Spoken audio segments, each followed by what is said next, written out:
you talked about how you found a partner who was willing to go in with you. And I think that's something that holds people. I know for me, getting in real estate, that held me up is that I thought I had to be the one who had all the capital and knowledge to get the ball rolling, so to speak. And we often think about and talk about that most people don't have because they don't ask.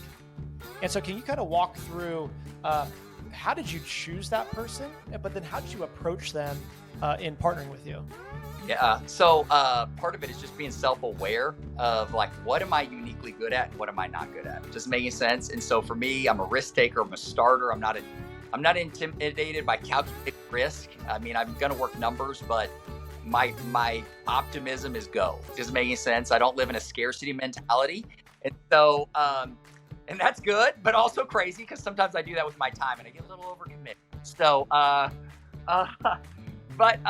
so for me, I wanted a partner that was similar in age so we could build it together. I wanted a partner who shared some values so there was integrity. And I wanted a partner that was just good at math. Can I just say that? Like, just let's work the numbers.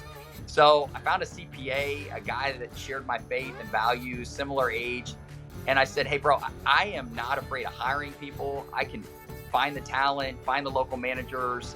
I think my wife and I could probably help check people in and out and do some of that. But I just want to make sure our books are good. I want to make sure all this stuff is really built in the right way with LLCs. And so I just asked him, hey, would you come? And would our knowledge base kind of link up, our unique skill set? And, he didn't have endless capital, but he was about the same where I was. And we both had a desire to start investing. And so luckily that was the start of it. And he put his, equal 50-50 partners, and we put it together and we find our defined roles. What are you going to uniquely contribute? So there's no bitterness or frustration. And the roles have really worked out. And I think everybody has won. And you look back and you say, hey, this has kept us as friends. I mean, I've been a part of this dude's, seeing him have kids and walking with him in his marriage and just, all the, and celebrating his promotions at work, just all the stuff. Right. And so it's kept us in friendship for, almost a decade now. And, but the other thing is we kept going upstream to ask people how to do this. So, he would make phone calls to people like real estate agents in that market, or people who had built from, a couple rentals into multifamily. How do you make those transitions? I would call people like Steve and others saying, hey, help me walk through what would my next step would be. And so that's been really, really fun too. It's like you said, you got to ask somebody for help. You got to ask a banker to take a risk on you. You got to ask a partner to go in with you. You got to ask a mentor to share some knowledge with you. Don't be afraid to talk to a lawyer. I mean, for me, just saying, hey, how do I structure this? You've done this a million times, but to me, it feels foreign.